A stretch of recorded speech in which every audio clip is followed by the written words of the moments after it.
আসসালামু আলাইকুম। আমি মুশফিরাত হাসান তুবা, মিরপুর বাংলা স্কুল অ্যান্ড কলেজে নবম শ্রেণীর একজন শিক্ষার্থী। ম্যাথ অলিম্পিয়াডে আমি গত 2 বছর ধরে পার্টিসিপেট করতেছি। গত বছর আমি ম্যাথ অলিম্পিয়াডে ন্যাশনাল রাউন্ডে সেকেন্ড রানার্স আপ হয়ে জুনিয়র ম্যাথ ক্যাম্পে পার্টিসিপেট করি, আর এই বছর আমি ন্যাশনাল রাউন্ডে অনারেবল মেনশন পাই। তো আজকের ম্যাথ ক্লাসটা আমি করাবো।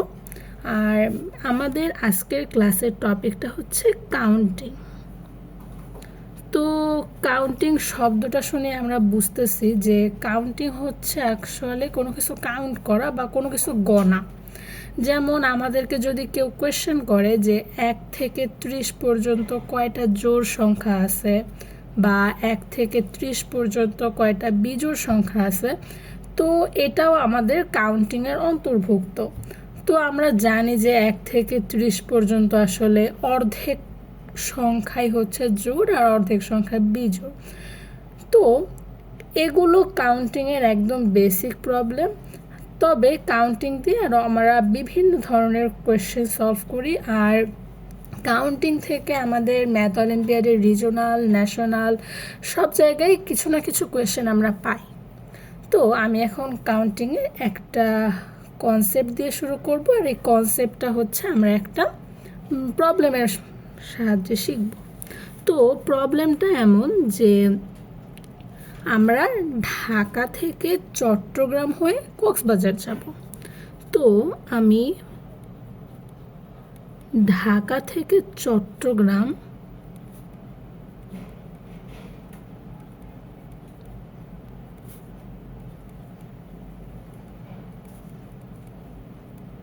যেতে পারি 3টি বাসে। মানে ঢাকা থেকে চট্টগ্রাম যাওয়ার জন্য অনেক বাস আছে, আমি ধরে নেই যে ঢাকা থেকে আমি চট্টগ্রামে 3টি বাসে যেতে পারি। আবার চট্টগ্রাম থেকে কক্সবাজার আমি যেতে পারি 2টা বাসে।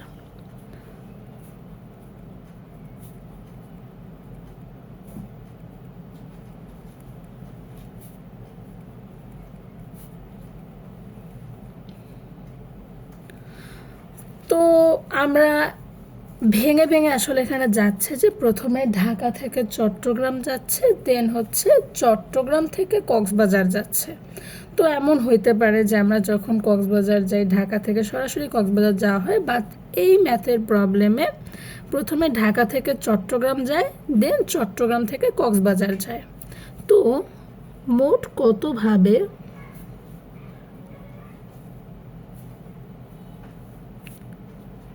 ঢাকা থেকে কক্সবাজার যাওয়া যায়?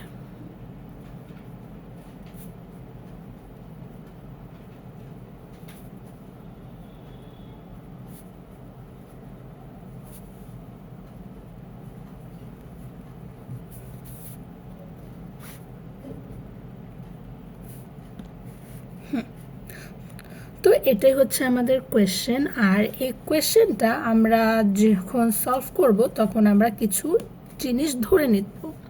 তো আমি মনে করি ঢাকা টু চট্টগ্রাম যেই 3টা বাস,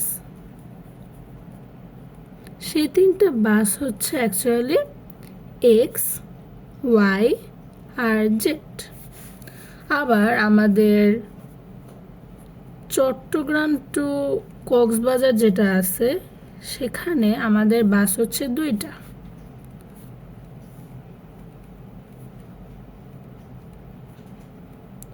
তো চট্টগ্রাম টু কক্সবাজার আমাদের 2টা বাস ধরে নেই, এ আর বি। তো এখন আমরা একটা একটু ছবির মাধ্যমে বা একটা ফ্লো চার্ট বা একটা রেখাচিত্রের মাধ্যমে ব্যাপারটা বোঝার চেষ্টা করি। তো আমি এমন হতে পারে ঢাকা থেকে চট্টগ্রাম এক্স বাসে করে গেছি, দেন চট্টগ্রাম থেকে কক্সবাজার ওয়াই এ বাসটায় গেছে। তাহলে এই 2টা একটা ওয়ে হইতে পারে। এরপর এমন কিছু হইতে পারে যে আমি ঢাকা থেকে চট্টগ্রাম এক্স বাস দিয়ে গেছি, দেন চট্টগ্রাম থেকে কক্সবাজার আমি বি বাস দিয়ে গেছি। সেমভাবে এমনও হতে পারে আমি ওয়াই এর মাধ্যমে ঢাকা থেকে চট্টগ্রাম গেলাম, দেন এ বাসের মাধ্যমে চট্টগ্রাম থেকে কক্সবাজার যাচ্ছি। তো এইটা আমাদের একটা ওয়ে। একইভাবে আমরা প্রথমে ঢাকা থেকে চট্টগ্রাম ওয়াই বাসে আসলাম, আবার চট্টগ্রাম থেকে কক্সবাজার বি বাসে গেলাম, সেটা আমাদের আরেকটা ওয়ে।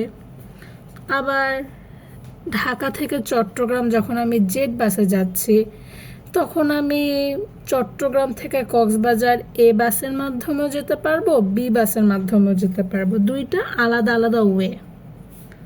তো আমরা দেখতেছি আমরা এখানে আসলে 1 2 3 4 5 6, তো 6টি উপায় পাচ্ছি।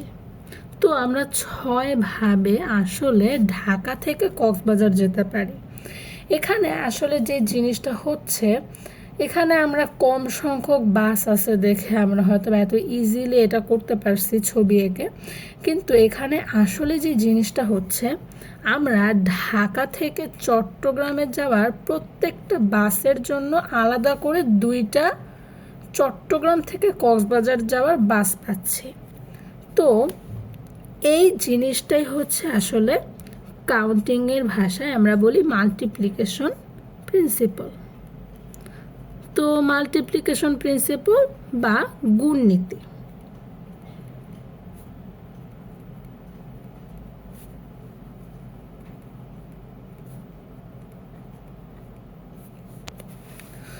তো এই জিনিসটা আসলে কি, এখানে আমরা কিন্তু যে 6টা উপায় পাইছি, এটার কারণ হচ্ছে আমরা এইখানের প্রত্যেকটা বাসের জন্য এইখানে 2টা করে বাস আছে।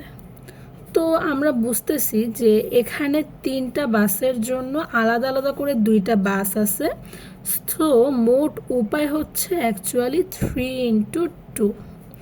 এইটা করে আসলে আমাদের 6টা উপায় আসে। এটা আমরা ছবি এঁকে বোঝার কারণে তখন আমাদের 6টা উপায় আসতেছে। তো এটাই হচ্ছে আসলে মাল্টিপ্লিকেশন প্রিন্সিপাল। তো এখানে আসলে এটা দিয়ে আমরা বিভিন্ন ধরনের প্রবলেম সলভ করতে পারি।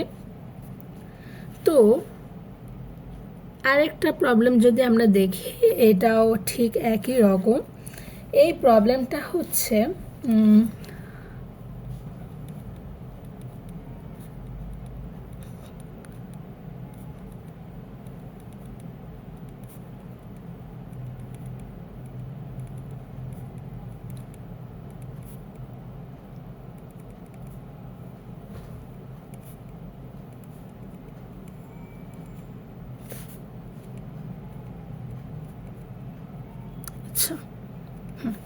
আমরা নর্মালি এই কোয়েশ্চেনটার কথা চিন্তা করি, আসলে 3 অঙ্কের কতগুলো সংখ্যা আছে।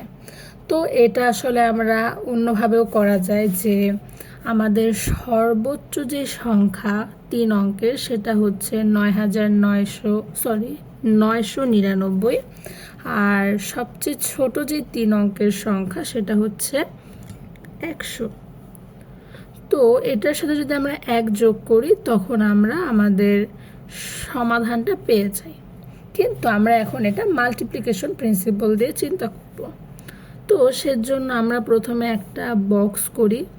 তো বক্সে এটা আমরা ধরে নিই এটা হচ্ছে শতকের ঘরের অঙ্ক, এইটা হচ্ছে দশকের ঘরের অঙ্ক, অ্যান্ড এটা হচ্ছে আমার এককের ঘরের অঙ্ক। তো আমি এককের ঘরে আসলে কয়টা অঙ্ক বসাতে পারি? আমার যে টোটাল অঙ্ক কিন্তু 0 থেকে 9 পর্যন্ত টোটাল অঙ্ক আছে আমার কাছে 10টা, আর আমি 10টা অঙ্কই কিন্তু একক স্থানীয় ঘরে বসাতে পারি। তো একক স্থানীয় ঘরে আমি 10টা অঙ্কের জন্য 10 লিখলাম, মানে আমি একক স্থানীয় ঘরের জন্য আমার 10টা আলাদা আলাদা মান সম্ভব। আবার সেমভাবে দশক স্থানীয় অঙ্কের ক্ষেত্রেও আমি 10টা আলাদা আলাদা অঙ্ক বসাতে পারি। এরপরে আমরা যদি দেখি শতক স্থানীয় অঙ্কের কথা। তো শতক স্থানীয় অঙ্কে মনে হতে পারে আমরা 10টা অঙ্কই বসাতে পারবো, কিন্তু আসলে সেটা হয় না, কারণ আমরা শতক স্থানীয় অঙ্কে কিন্তু 0 বসাতে পারি না। তো আমরা যদি শতক স্থানীয় অঙ্কে 0 বসাই, আমাদের এই সংখ্যাটা আর 3 অঙ্কের হবে না, মানে আমাদের কোয়েশ্চেন তখন আর ফিল আপ হয় না। তো আমাদের এখানে কিন্তু 0 হতে পারে না। তো সেজন্য এখানে 0 বাদে বাকি 9টা অঙ্ক হতে পারে। তো আমরা শতকের ঘরে 9 বসাচ্ছি। তো এইখানে আমি শতকের ঘরে যে কোনো একটা মানের জন্য দশকের ঘরের যে কোনো একটা মান হইতে পারে 10টা ঘরের মধ্যে, প্লাস এককের ঘরে এই 10টা অঙ্কের মধ্যে যে কোনো একটা মান হতে পারে। মানে শতকের ঘরের যে কোনো একটা মানের জন্য আমি দশকের ক্ষেত্রে 10টা অঙ্ক বসাতে পারি, আবার এককের ক্ষেত্রে 10টা অঙ্ক বসাতে পারি। এটা অনেকটা এইটাই, শুধু একটু ডিটেইল বা একটু বর্ধিত একটা অঙ্ক বলতে পারি। তো সেক্ষেত্রে এখানে আমাদের গুণ হবে, কারণ এইটার একটা ওয়ের জন্য এইটার 10টা ওয়ে পসিবল, এইটারও 10টা ওয়ে পসিবল। তো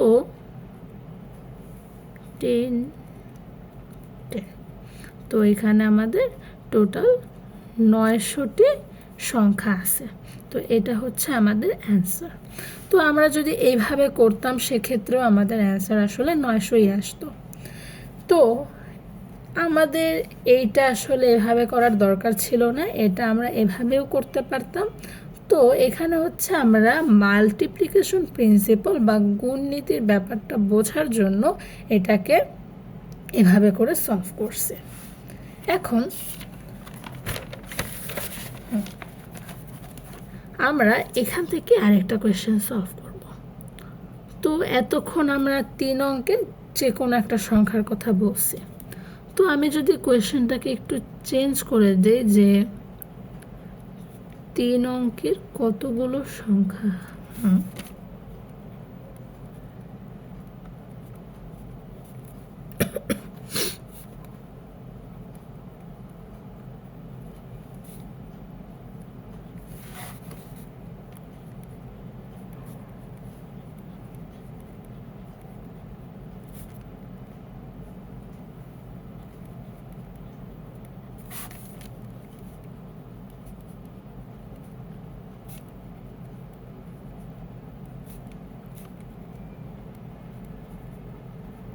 তো এইটা ওই কোয়েশ্চেনটারই একটু মডিফাইড ভার্সন।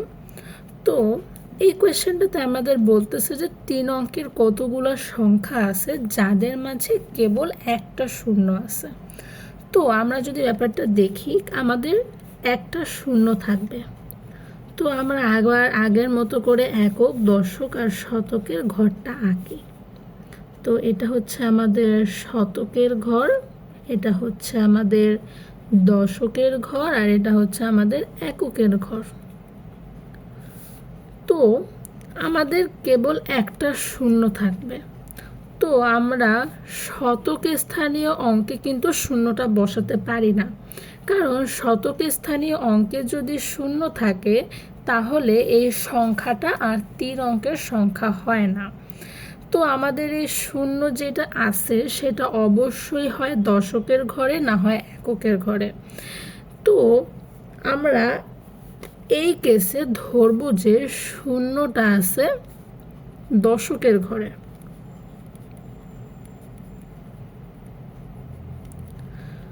তো আরেকটা কেস হয়, এখানে আমরা দুইটা আলাদা আলাদা কেস করতেছি। এখানে শূন্যটা আছে এককের ঘরে।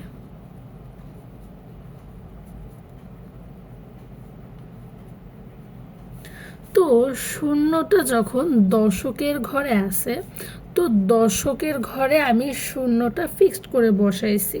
তো দশকের ঘরে আমার কিন্তু এক্স্যাক্টলি একটা মানই পসিবল, সেটা হচ্ছে শূন্য। তো এক্ষেত্রে আমার দশকের ঘরে কেবল একটা পসিবল ওয়ে আছে। তো এর জন্যই দশকের ঘরে আমি 1 বসালাম। এখন আমি যদি এককের ঘরের কথা চিন্তা করি, এখন আমরা দেখি যে আমাদের বলছে কেবল একটা শূন্য থাকবে। তো আমাদের একটা শূন্য তো আমি দশকের ঘরে বসিয়েই ফেলছি। তো এককের ঘরে কিন্তু আর শূন্য বসতে পারবে না, কারণ আমাদের কেবল একটা শূন্য থাকবে। তো এককের ঘরে আমার শূন্য বাদে বাকি যে 9টা অঙ্ক আছে সেই 9টা অঙ্ক বসতে পারবে। আবার শতকের ঘরেও সেম কথা, আমাদের শতকের ঘরে এমনিতেও শূন্য বসতে পারতো না। তো শতকের ঘরেও আমার শূন্য বাদে বাকি 9টা অঙ্ক বসতে পারে। তো ওভাবে আমরা যদি গুণনীতি অ্যাপ্লাই করি তাহলে আমরা পাই 9 × 1 × 9 = 81। তো প্রথম ক্ষেত্রে আমাদের 81টি সংখ্যা আমরা পাচ্ছি যদি দশকের ঘরে শূন্য থাকে। এখন শূন্যটা যদি এককের ঘরে থাকে তাহলে আসলে কি হবে? আমরা যখন শূন্যটাকে এককের ঘরে রাখতেছি তখন এককের ঘরে সংখ্যাটা আমরা ফিক্সড করে দিতেছি। তার মানে তখন এককের ঘরে আমরা কেবল একটা অঙ্কই বসাতে পারবো, আর ওই অঙ্কটা হচ্ছে শূন্য। তো এককের ঘরে আমাদের মানে টোটাল আমরা আসলে একটা অঙ্কই বসাতে পারতেছি, আমাদের ওয়ে হচ্ছে একটা। তো দশকের ঘরে আমরা শূন্য আর বসাতে পারবো না, কারণ আমাদের কেবল একটা শূন্য থাকবে, যেটা আমরা এককের ঘরে বসিয়ে ফেলছি। তাই দশকের ঘরে আমরা শূন্য বাদে বাকি যেই 9টা অঙ্ক আছে সেগুলোর যে কোনো একটা বসাতে পারবো। শতকের ঘরেও সেমভাবে আমরা শূন্য বাদে যে বাকি 9টা অঙ্ক আছে সেগুলো বসাতে পারবো। তো 9 × 9 × 1 গুণনীতি অ্যাপ্লাই করলে এখানেও আমরা 81 পাচ্ছি। তো মোট সংখ্যা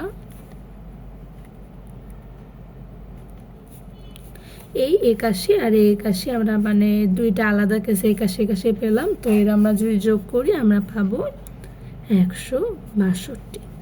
তার মানে আমরা বলতে পারি যে 3 অঙ্কের আসলে 162টা সংখ্যা আছে যাদের মধ্যে কেবল একটা শূন্য পাওয়া যায়।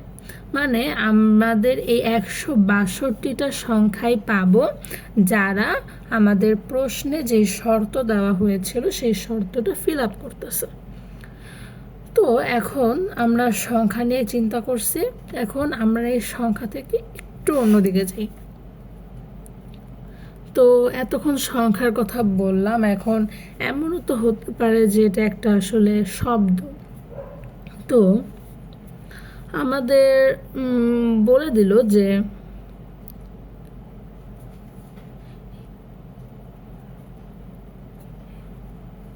ইংরেজি কতগুলো শব্দ আসলে সম্ভব।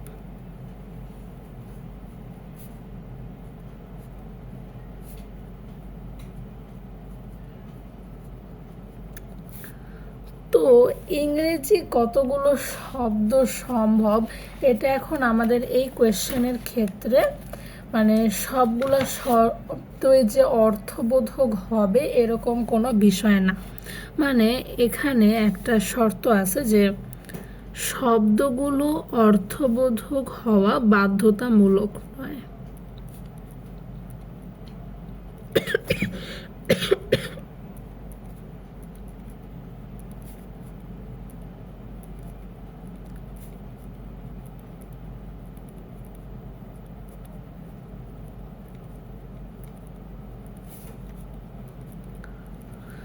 তো যদিও শব্দ অর্থবোধক না হলে সেটা আসলে শব্দ হয় না, তাও এটা আমাদের ম্যাথ, এটা আমাদের লিঙ্গুইস্টিকের কিছু না।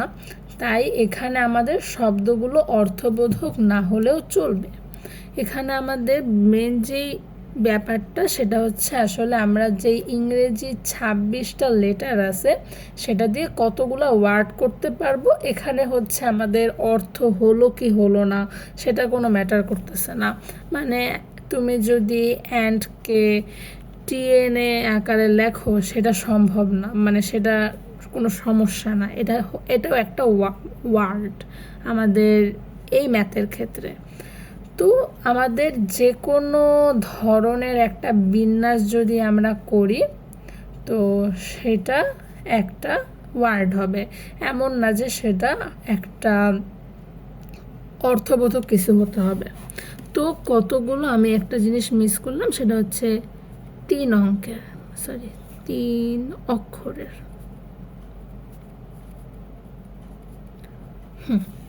তো আমাদের কোয়েশ্চেনটা যে ইংরেজি কতগুলো 3 অক্ষরের শব্দ সম্ভব, শব্দগুলো আমাদের অর্থবোধক হওয়া বাধ্যতামূলক নয়। তো 3 অক্ষরের শব্দ, 3টা অক্ষরের শব্দ আমি ধরলাম, এটা প্রথম অক্ষর, এটা দ্বিতীয় অক্ষর, এটা তৃতীয় অক্ষর। এটা প্রথম অক্ষর। তো এখন আমার ইংরেজি লেটার হচ্ছে 26টা। তো ইংরেজি লেটার আমাদের 26টা। যেহেতু আমাদের এখানে অর্থটা কোনো বিষয় না, তাই আমরা এই 26টা লেটারকে যে কোনোভাবে সাজাতে পারতেছি। এখন আমি যদি সবার প্রথমের অক্ষরের কথা চিন্তা করি, আমার তো আসলে যে কোনো অক্ষর বা যে কোনো লেটার দিয়েই কিন্তু একটা শব্দ হতে পারে। যেমন এ দিয়ে শব্দ হতে পারে, বি দিয়ে শব্দ হতে পারে, জেড দিয়ে শব্দ হতে পারে। মানে আমাদের কিন্তু বলে দেয় নাই যে প্রথম লেটারটা ফিক্সড কিছু হবে বা এরকম কোনো শর্ত এখনও দেওয়া হয় নাই। তাহলে আমার প্রথম ক্ষেত্রে আমি 26টা লেটারের যে কোনো একটা বসাতে পারবো। তো আমাদের টোটাল 26টা ওয়ে আছে বসানোর।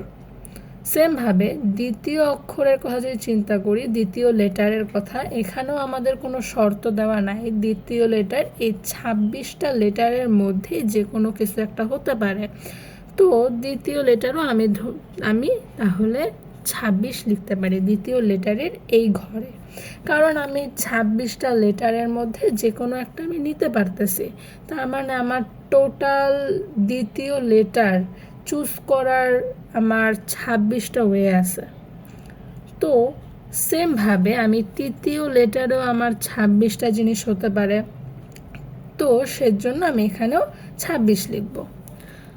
তো আমি যদি এদেরকে গুণ করি তাহলেই আমি আমার অ্যান্সার পেয়ে যাব। তো 3টা 26 গুণ করলে আমি 26 কিউব পাই।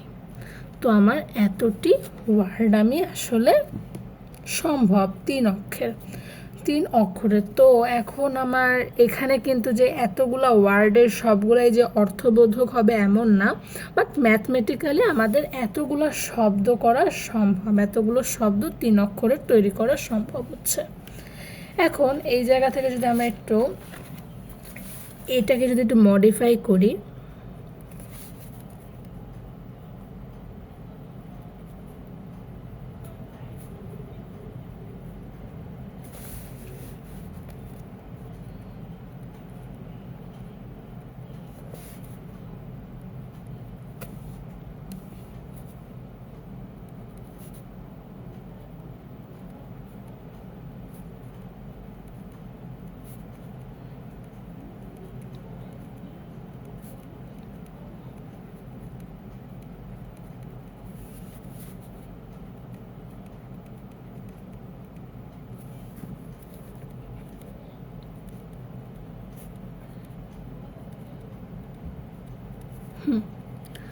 তো এবার আমাদেরকে নতুন করে একটা শর্ত আরোপ করা হয়েছে, যে শর্তটা হচ্ছে আমাদের প্রত্যেকটা লেটার আসলে ভিন্ন ভিন্ন হবে। তো সেক্ষেত্রে আমাদের ওভাবে কিছু জিনিস চিন্তা করতে হবে। এখন আমার 3টা যেহেতু লেটার বা 3টা যেহেতু অক্ষর, তাহলে আমি 3টা বক্স করলাম, মানে 3টা জায়গা। এখানে আমার প্রথম লেটারটা, এখানে আমার দ্বিতীয় লেটার, এখানে আমার তৃতীয় লেটার। এখন আমি ধরে নেই আমি প্রথম জায়গায় যে কোনো কিছু বসাতে পারবো। তো আমার প্রথম জায়গায়, মানে প্রথম লেটারের জায়গায় আমি যে 26টা লেটার ছিল, সেই 26টা লেটারের মধ্যে যে কোনো কিছু একটা বসাতে পারবো। আমার টোটাল 26টা ওয়ে আছে, 26টা লেটার আছে এই প্রথম জায়গায় বসানোর জন্য।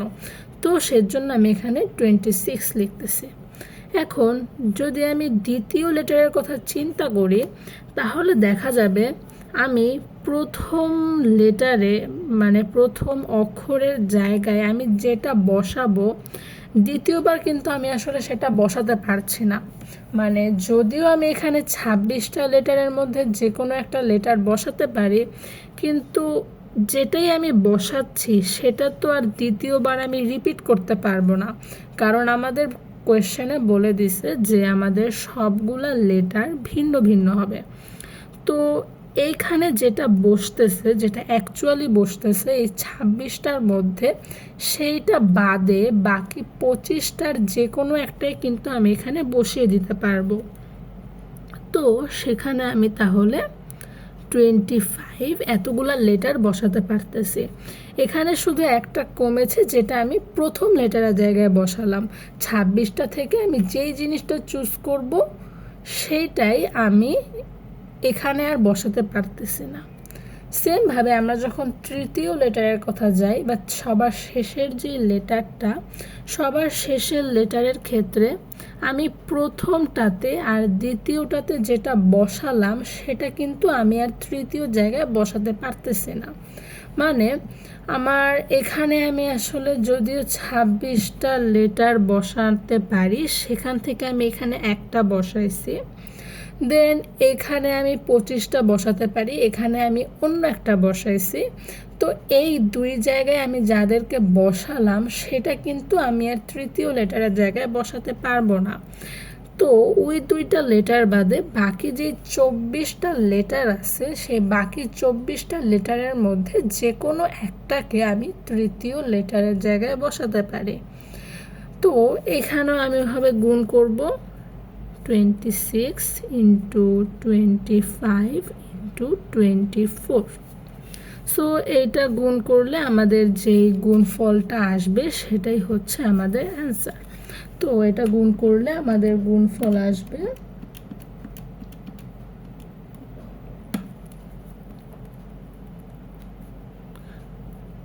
15,600।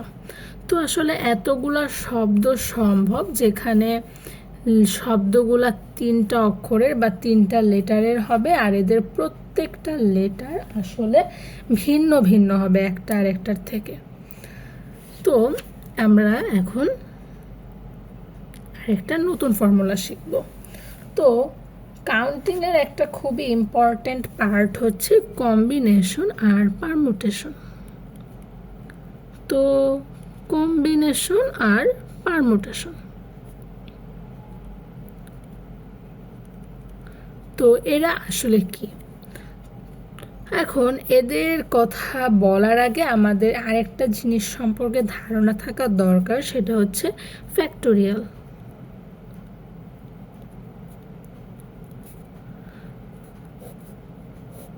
তো ফ্যাক্টোরিয়াল যে জিনিসটা, ফ্যাক্টোরিয়াল মানে আমরা কোনো একটা সংখ্যার ফ্যাক্টোরিয়ালকে একটা এক্সক্লেমেটরি সাইন দিয়ে প্রকাশ করি। তো আমার মনে করি কোনো একটা সংখ্যা n, এই n ফ্যাক্টোরিয়াল সমান সমান হচ্ছে n into n minus 1 into n minus 2 into dot dot dot 2 into 1। মানে n ফ্যাক্টোরিয়াল বলতে বোঝায় 1 থেকে n পর্যন্ত সকল স্বাভাবিক সংখ্যার গুণফল।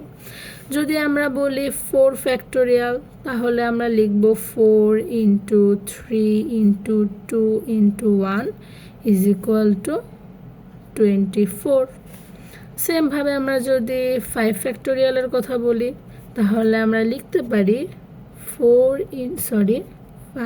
ইন্টু 4 ইন্টু 3 ইন্টু 2 ইন্টু 1, যেটা হচ্ছে 120। তো এটা হচ্ছে আমাদের ফ্যাক্টোরিয়ালের ধারণা।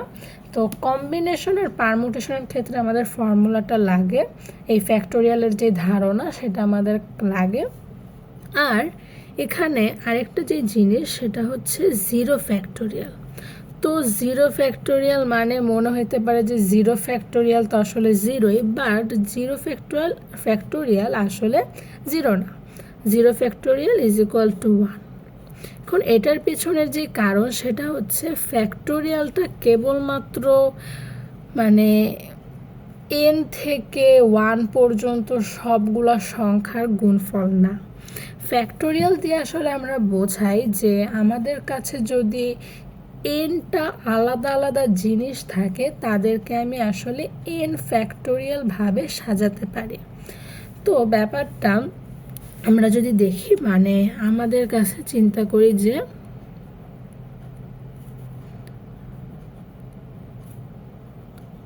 তিনটা বক্স আছে, তো এই তিনটা বক্সকে আমরা সাজাবো বলতে একটা বক্স সামনে একটা বক্স পিছনে এভাবে। তো আমি যদি সাজানোর ট্রাই করি তাহলে আমি দেখব আমি আসলে এদেরকে আমরা ট্রাই করে দেখি। এইটা একটা সাজানোর উপায় হতে পারে, দেন এইটা একটা সাজানোর উপায় হতে পারে, এরপর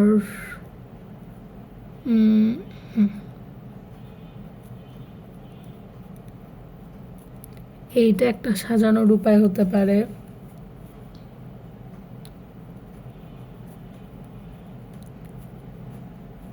এইটা একটা সাজানোর উপায় হতে পারে,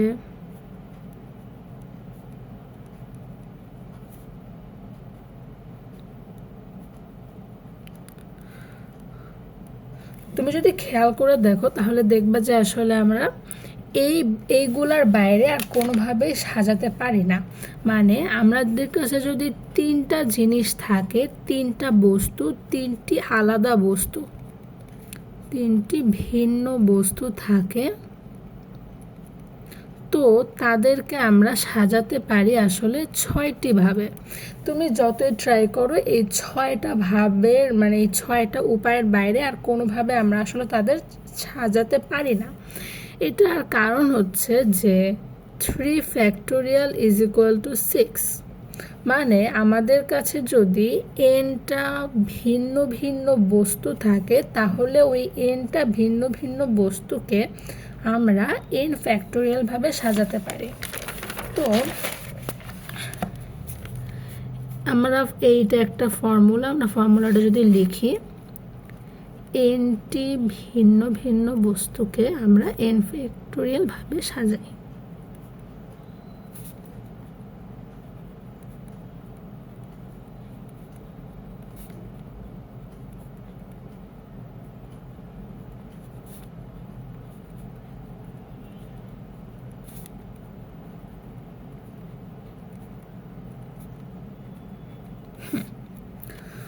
তো এখন এখান থেকে আমরা আসলে বুঝতে পারি যে জিরো ফ্যাক্টোরিয়াল কেন 1। আমাদের কাছে যদি জিরো ফ্যাক্টোরিয়াল মানে আমাদের কাছে যদি 0টি বস্তু থাকে, আমরা চিন্তা করি যে আমাদের কাছে আসলে কিছুই নাই, আমাদের কাছে মনে করো কিছু নাই। এখন কিছু যে না থাকা এটাও তো অ্যাকচুয়ালি একটা অবস্থা, মানে এটাও তো একটা সাজানোর ওয়ে আসলে। মানে যখন আমার কাছে কিচ্ছু নাই তার মানে আমার আসলে একটা অবস্থা আছে, মানে আমি কিছু দিয়েই সাজাচ্ছি না।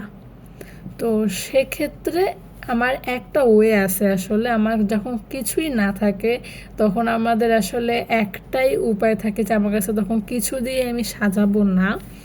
তো এই জন্য এই একটা ওয়ে আসলে বোঝানোর জন্য আমাদের জিরো ফ্যাক্টোরিয়ালের ভ্যালু হচ্ছে 1 হয়। তো আমাদের আসলে পারমুটেশন আর কম্বিনেশনের ক্ষেত্রে এই ফ্যাক্টোরিয়ালের কাজ কি?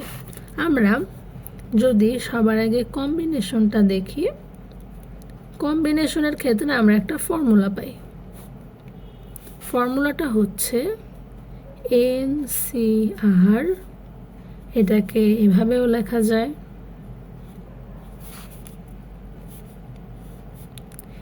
n ফ্যাক্টোরিয়াল ডিভাইডেড বাই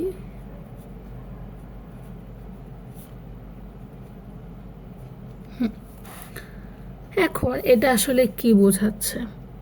আচ্ছা, আমি একেবারে পারমুটেশনের ফর্মুলাটাও লিখে দেই।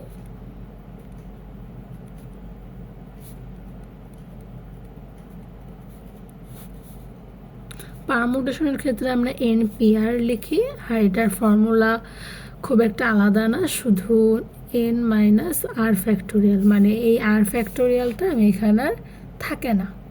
তো এখান থেকে আমরা আসলে একটা জিনিস বুঝতে পারি যে NPR যেটা, সেটা হচ্ছে NCR, এটাকে যদি আমি আর ফ্যাক্টোরিয়াল দিয়ে ভাগ করি তাহলে কিন্তু আমরা NPR এর ভ্যালুটা পাবো, কারণ এই যে এখানে একটা আর ফ্যাক্টোরিয়াল আছে যেটা হচ্ছে NPR এর ক্ষেত্রে নাই।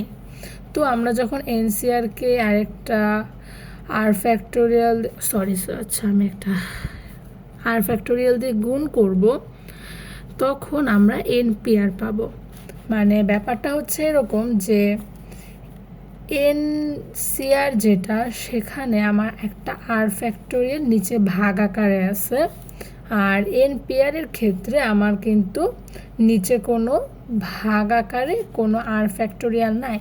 তো এটাই হচ্ছে এই দুইটার মধ্যে ডিফারেন্স, আর এর জন্যই আমি যখন NCR এর সাথে আর ফ্যাক্টোরিয়াল গুণ করব, এখানে যদি আমি একটা আর ফ্যাক্টোরিয়াল গুণ করি তাহলে এই আর ফ্যাক্টোরিয়াল আর এই আর ফ্যাক্টোরিয়াল কাটা চলে যাবে, তখন আমরা NPRটা পাবো। তো আমার ফার্স্ট একটু কনফিউজড হয়ে গেছিলাম। আমরা যখন NCR এর সাথে আর ফ্যাক্টোরিয়াল গুণ করি তখন আমরা আসলে NPR পাই। এখন আমরা যে জিনিসটা দেখতেছি, আমাদের আসলে কম্বিনেশন আর পারমুটেশন বলতে কি বোঝাচ্ছে, এখানে এনটাই কি আর আরটাই কি। তো আমরা মনে করি আমাদের কাছে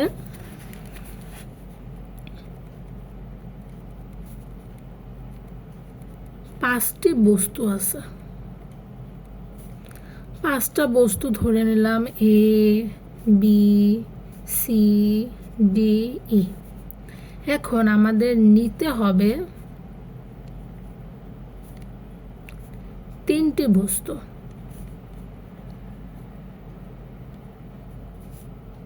তো কতভাবে নেওয়া যায়?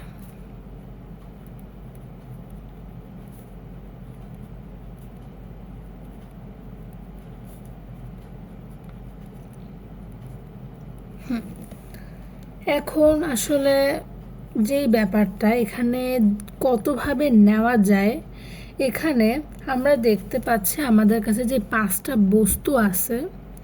এখন আমরা যদি কোন জিনিসটা আগে নিব বা কোন জিনিসটা পরে নিব, এটা যদি আমাদের ম্যাটার করে না, মানে যদি এমন হয় যে আমি প্রথমে ABC নিলাম আর CBA নিলাম আর BCA নিলাম, দেখো এখানে কিন্তু আসলে আমরা সেই তিনটা জিনিসই নিতেছি, মানে তিনটা আইডেন্টিক্যাল জিনিসই আমরা একবার A আগে নিয়েছি, একবার C আগে নিয়েছি, একবার B আগে নিয়েছি। মানে ক্রম, কোন ক্রমে নেই, কোন ক্রমে নিচ্ছি,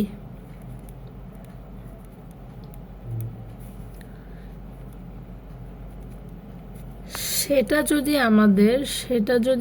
যদি ম্যাটার করে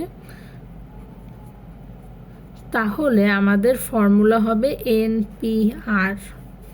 আর যদি ক্রম কোনো ম্যাটার না করে তাহলে NCR।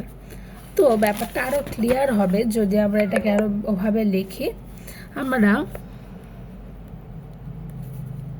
ফর্মুলা আকারে লিখব যে nটি বস্তু থেকে rটি বস্তু নেওয়া হবে।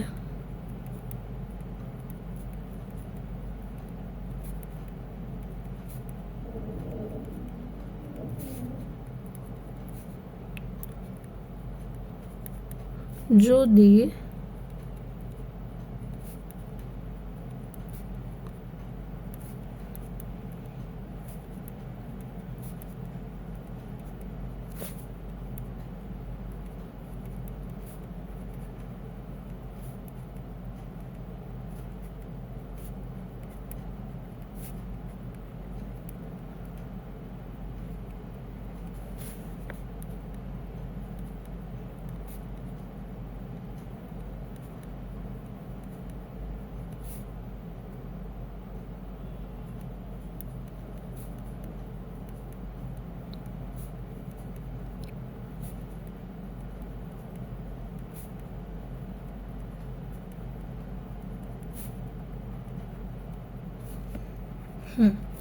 তো এক্ষেত্রে আমি এটা হচ্ছে এনপিআর, আর আমরা যদি এনসিআর বলি, এনসিআর হচ্ছে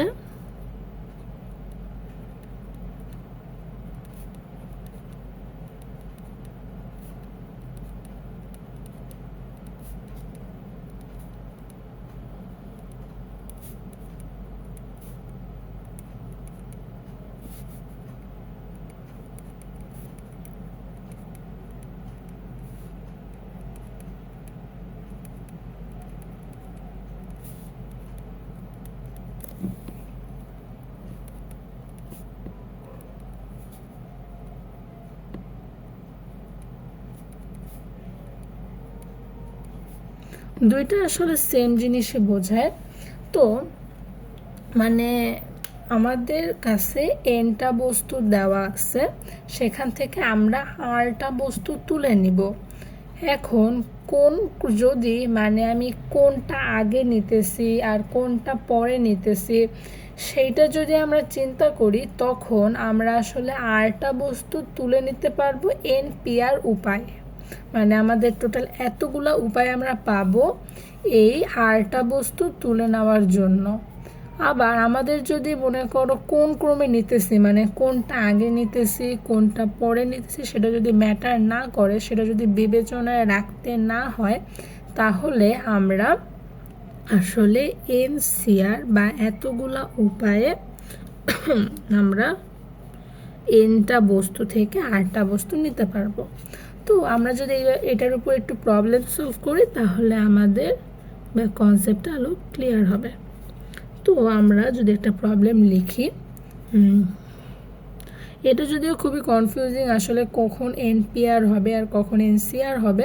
আমরা যত বেশি প্রবলেম সলভ করব তত এই বিষয়টার উপর আমাদের ধারণা ক্লিয়ার হবে। মনে করি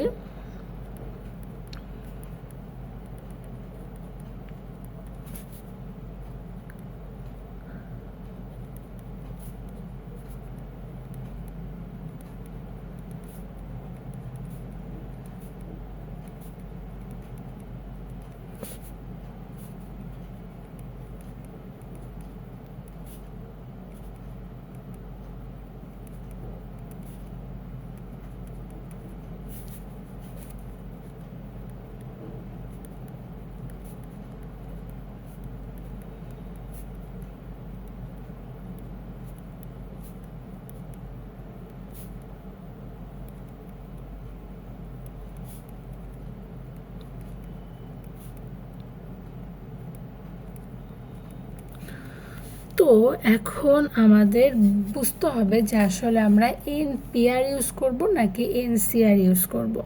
আমাদের 5টা অঙ্ক দেওয়া আছে, পাঁচটা অঙ্ক, তার মানে n = 5, আর আমাদের নিতে হবে 3টা অঙ্ক, তার মানে r = 3। যেহেতু আমরা 5টা থেকে 3টা অঙ্ক নেব, তার মানে আমরা এখন n আর r এর ভ্যালুটা পেয়ে গেছি। তো এখন আমাদের একটাই কোয়েশ্চেন, সেটা যে আমরা এখন এনসিআর ইউজ করব নাকি এনপিআর ইউজ করব। এখন আমরা যদি চিন্তা করি, আমরা যখন সংখ্যা তৈরি করি, সংখ্যা তৈরির ক্ষেত্রে আমরা মনে করি আমি 1 2 3 এই 3টা সংখ্যা নিব, 3টা অঙ্ক নিব। এই 3টা অঙ্কের ক্ষেত্রে আমি মনে করি প্রথমে আমি 1 নিলাম, এরপরে আমি 2 নিলাম দশকের জন্য, আর 3 নিলাম শতকের ঘরের জন্য, এককের ঘরের জন্য। 1 শতকের ঘরে, 2 দশকের ঘরে, 3 এককের ঘরে। তো আমরা যদি এখন মনে করি 3টা আগে নিলাম আর 2টা এরপরে, আর দেন 1, আমরা ক্রমটা চেঞ্জ করতেছি। এখন আমরা দেখি আমাদের কিন্তু 2টা আসলে ভিন্ন সংখ্যা, তার এখানে আমরা কোন ক্রমে আসলে নিতেছি সেটা কিন্তু আসলে আমাদের ম্যাটার করে। আমরা কোন ক্রমে 3টা সংখ্যা তুলতেছি সেইটা আমাদের ম্যাটার করে। আমরা যদি 1 আগে নেই তাহলে আমরা একটা সংখ্যা পাচ্ছি, যদি আমি 3 আগে নেই তাহলে আমি অন্য একটা সংখ্যা পাচ্ছি। তার আমাদের এখানে যেটা হবে, তো আমাদের মোট সংখ্যা তৈরি সম্ভব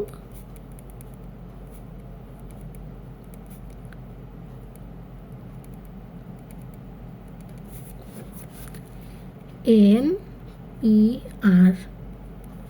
তো NPR এর যে ফর্মুলা ছিল সেটা হচ্ছে n factorial divided by n minus r factorial. তো n ফ্যাক্টোরিয়াল, n এর ভ্যালু 5, তো এখান থেকে আমি লিখব 5 ফ্যাক্টোরিয়াল, আর নিচে হচ্ছে 5, আর এর ভ্যালু 3 ফ্যাক্টোরিয়াল। তো আমার ভ্যালু আসবে 5 ফ্যাক্টোরিয়াল ডিভাইডেড বাই 2 ফ্যাক্টোরিয়াল। এখন এটা এখানে দুইটা ছোট সংখ্যা, এখানে আমরা সহজে ক্যালকুলেট করতে পারি, বাট অনেক সময় দেখা যায় যে কম্বিনেশন বা পারমুটেশনের যে অঙ্ক, সেক্ষেত্রে আমরা এই যে সংখ্যাগুলো এগুলো খুব বড় বড় আসে, তো তখন তো আসলে আমার এদের মান আলাদা করে বের করা সম্ভব হয় না।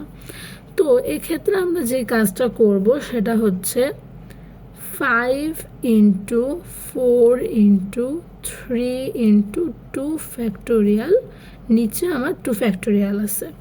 এটা আসলে আমরা লিখতে পারি, এটা আমরা বুঝতেছি, কারণ 2 ফ্যাক্টোরিয়াল ইজ ইকুয়াল টু হচ্ছে 2 ইন্টু 1, এটা আসলে 2 ইন্টু 1। তো আমরা 2 ইন্টু 1টাকে শর্ট করে 2 ফ্যাক্টোরিয়াল আকারে লিখছি।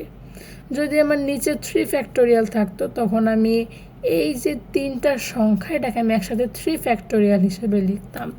আমাদের কাটাকাটি করার সুবিধার্থে বা হিসাবের সুবিধার্থে আমরা এভাবে লিখি। তো এটা যদি আমরা গুণ করি তাহলে আমরা পাবো 60। তাহলে আমাদের মোট 60টা সংখ্যা তৈরি করা সম্ভব 5টা থেকে যে কোনো 3টা সংখ্যা নিয়ে। তো এটা আমাদের পারমুটেশনের একটা এক্সাম্পল ছিল। তো আমরা তো এখন কম্বিনেশনের একটা এক্সাম্পল আমরা দেখি। তো তারপরও আসলে কোনটা কম্বিনেশন আর কোনটা পারমুটেশন এটা বোঝা একটু টাফ। মনে করি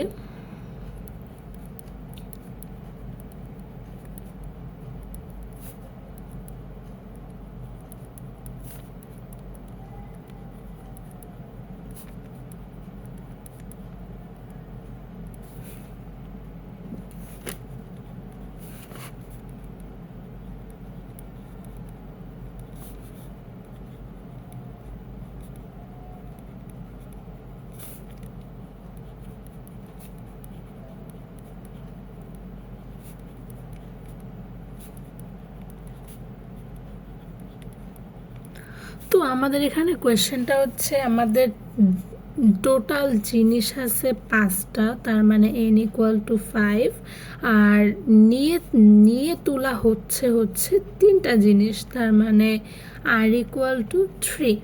তো এখন আমাদের সেই সেম কোয়েশ্চেন, এখানে কি আমরা কম্বিনেশন ইউজ করব নাকি পারমুটেশন ইউজ করব? তো আমাদের সেই জিনিসটা দেখার জন্য আমরা একটু ভাবি, আমরা যখন আসলে 3টা কলম নিতেছি, মানে আমরা কোন কলমটা আগে নিতেছি বা কোন কলমটা পরে নিতেছি এটা কিন্তু আমরা চিন্তা করি না। আমরা যদি কোন একটা স্টেশনারিতে যে এক বক্স কলম থেকে আমাদের যদি 4-5টা কলম দরকার হয়, আমরা যে কোনোভাবে 4-5টা কলম নিয়ে আসি। তো মানে আমাদের কাছে আসলে কলমগুলো থাকলেই হচ্ছে, কোনটা আগে নিলাম বা কোনটা পরে নিলাম এটা কিন্তু আসলে আমাদের ওভাবে ম্যাটার করতেছে না। তো আমরা তাহলে এখানে কম্বিনেশন ইউজ করব, যেহেতু আমরা কোনটা আগে নিতেছি বা কোনটা পরে নিতেছি এটা কিন্তু আমাদের এখানে চিন্তার বিষয় না। তো সেজন্য আমরা এখানে নিব হচ্ছে কম্বিনেশন। তো কলম নেওয়ার উপায়,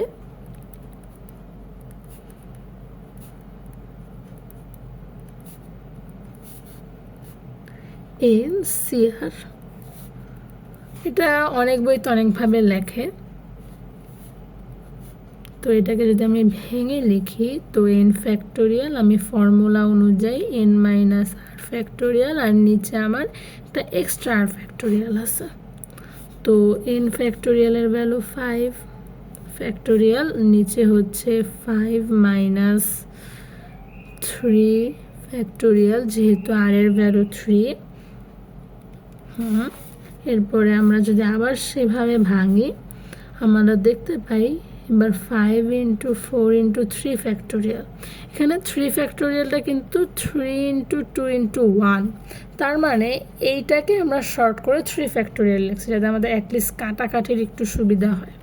তো নিচে আমার এখানে 3 ফ্যাক্টোরিয়াল আছে, আর এই দুইটা বিয়োগ করলে আমরা পাবো 2 ফ্যাক্টোরিয়াল, যেটাকে আমরা 2 ইন্টু 1 আকারে লিখতে পারি। তো এই 3 ফ্যাক্টোরিয়াল আর এই 3 ফ্যাক্টোরিয়াল আমাদের কাটা যাচ্ছে, এখানে আমি কাটতে পারি। তো আমাদের আলটিমেটলি 5 দুগুণে 10। তো আমার কলম নেওয়ার 10টা উপায় আছে, মানে আমি 10টা উপায়ে 5টা কলম থেকে 3টা কলম তুলে নিতে পারি। তো এটা হচ্ছে আমাদের কম্বিনেশন আর পারমুটেশনের ধারণা। এখন আমরা আরেকটা জিনিস দেখব, সেটা হচ্ছে স্ট্রিং। তো স্ট্রিং জিনিসটা, স্ট্রিংটা আসলে ওরকম কিছু না। স্ট্রিং হচ্ছে কতগুলা জিনিস আমরা পাশে পাশে সাজিয়ে রাখি। যেমন আমরা যদি এরকম করি যে ABCDE, যারা প্রোগ্রামিংয়ের সাথে যুক্ত তারা স্ট্রিং সম্পর্কে আরও ভালো ধারণা রাখে। তো এই যে কিছু জিনিস আমি পাশাপাশি রাখছি, সেটা একটা স্ট্রিং। দেন আমি যদি এই একটা ওয়ার্ড লিখি, এই ওয়ার্ডে আমি 5টা জিনিস পাশাপাশি লিখছি, এটা একটা স্ট্রিং।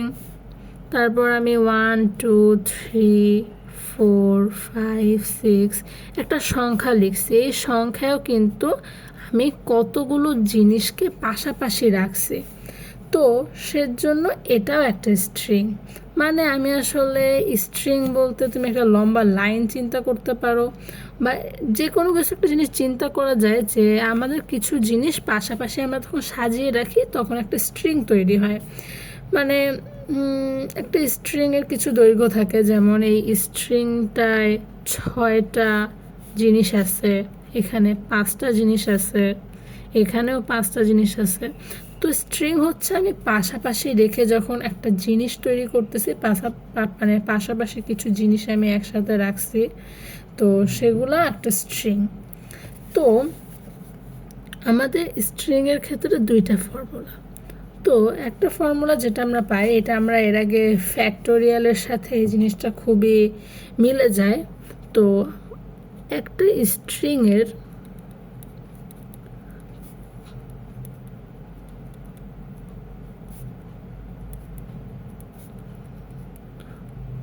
দৈর্ঘ্য যদি n হয় এবং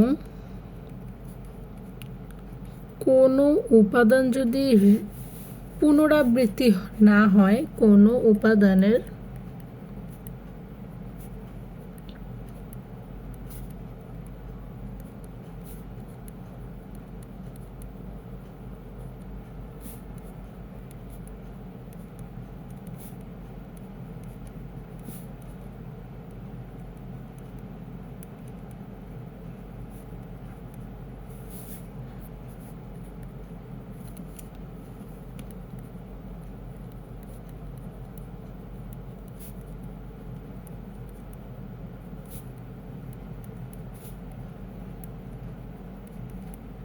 তার মানে আমরা একটা জিনিস পাচ্ছি যে আমাদের একটা স্ট্রিংয়ের একটা ফর্মুলা বা একটা রুলস বলা যায়।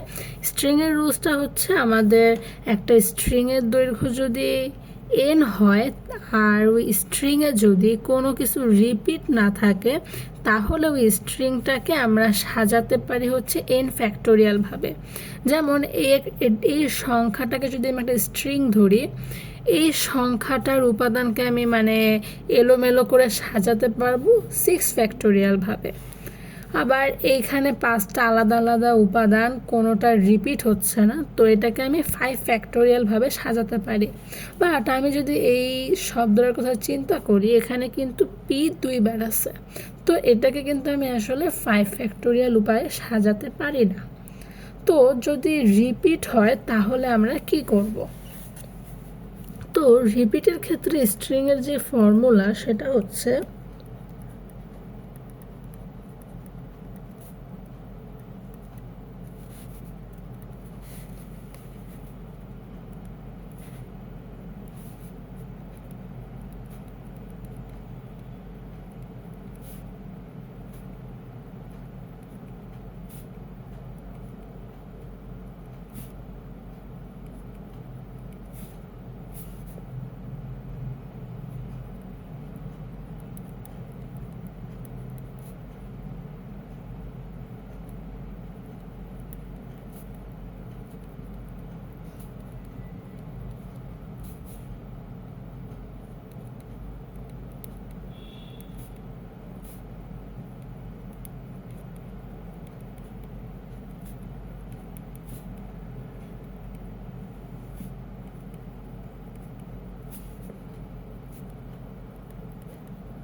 তো আমাদের যে ব্যাপারটা সেটা হচ্ছে আমাদের একটা স্ট্রিংয়ের দৈর্ঘ্য আছে n, আর এর মধ্যে একটা উপাদান p বার আর আরেকটা উপাদান q বার পুনরাবৃত্তি হচ্ছে। তো আমি ওই স্ট্রিংটাকে তাহলে সাজাতে পারবো n factorial divided by p factorial into q factorial ভাবে।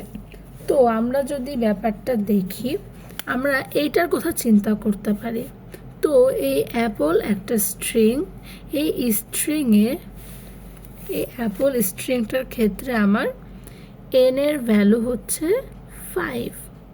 এখন এখানে আমার এই যে সংখ্যা, এই দুইটা p আছে দুইবার, তো আমার p দুইবার আছে। তো এটাকে আমি যদি সাজানোর চিন্তা করি তাহলে আমি সাজাতে পারবো n factorial divided by p factorial ভাবে। মানে আমাদের এখানে যে কনসেপ্টটা সেটা হচ্ছে আমার স্ট্রিংয়ের যে দৈর্ঘ্য ওইটার ফ্যাক্টোরিয়ালটা থাকবে, আর নিচে কোনো একটা উপাদান যতবার রিপিট হবে ততবার ওই ফ্যাক্টোরিয়ালটা আমি এটাকে ভাগ করব, n ফ্যাক্টোরিয়ালকে সেটা দিয়ে আমি ভাগ করব। তো আমি যদি এটা ভাগ করি তাহলে আমি 5 ফ্যাক্টোরিয়াল বাই 2 ফ্যাক্টোরিয়াল পাই, আর এটার ভ্যালু যদি তোমরা ক্যালকুলেট করো তাহলে আমরা পাবো হচ্ছে 60। তো এটার ভ্যালু হচ্ছে 60, তার মানে এই স্ট্রিংটাকে আমি 60 ভাবে সাজাতে পারি। তো এখন স্ট্রিংয়ের কিছু ব্যাপার আমরা দেখি।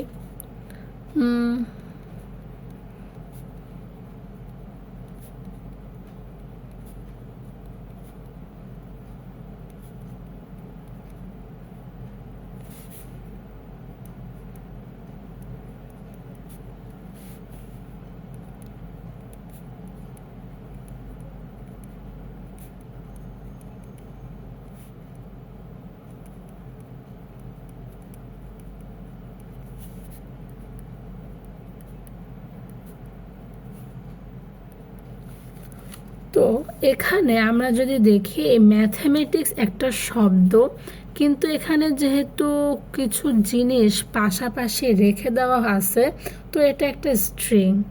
তো এইখানে স্ট্রিংয়ের দৈর্ঘ্যটাকে আমরা n দিয়ে দেখছি। তো এই দৈর্ঘ্যটা হচ্ছে 1 2 3 4 5 6 7 8 9 10 11। তার মানে এই দৈর্ঘ্য হচ্ছে আমার 11। তো এখানে আমরা আসলে কি কি রিপিট পাই? m রিপিট হয়, m আমার রিপিট হচ্ছে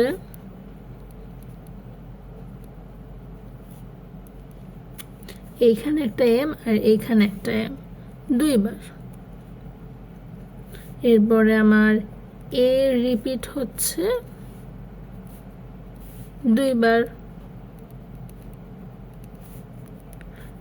টি রিপিট হচ্ছে আমার, এটাও আমার দুইবার রিপিট হচ্ছে।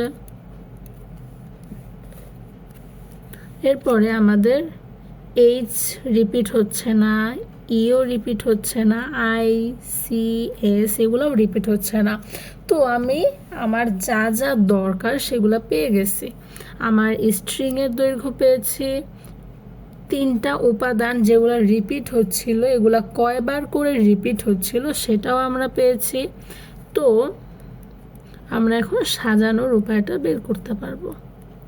তো আমাদের সাজানোর উপায়,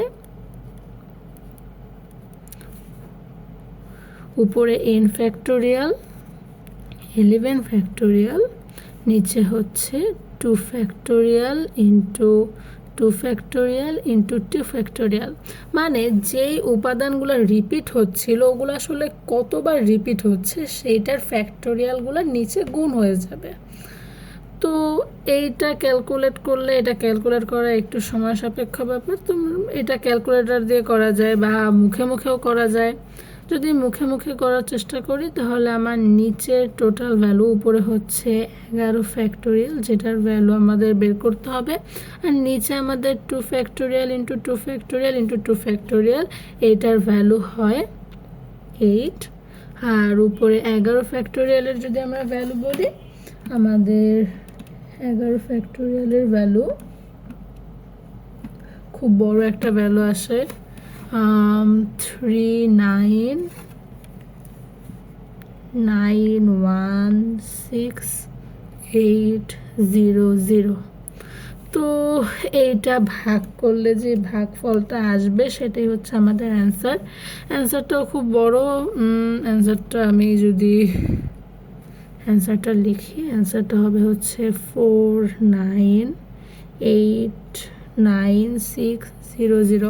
এটা মুখে মুখে গুণ করে কোনোভাবে করা যাবে, মানে হয়তো বা একটু টাইম লাগবে, বাট করা সম্ভব। আর ম্যাথ অলিম্পিয়াডে তো ক্যালকুলেটর ইউজ করা যায় না, তো আমাদের এগুলো মুখে মুখে করারই প্র্যাকটিস করতে হবে। তো এটাই হচ্ছে আমার ম্যাথমেটিক্স শব্দটাকে সাজানোর উপায়। অনেকগুলো উপায় আমরা আসলে এটাকে সাজাতে পারি। তো আজকে আমাদের এই পর্যন্তই। আল্লাহ হাফেজ সবাইকে।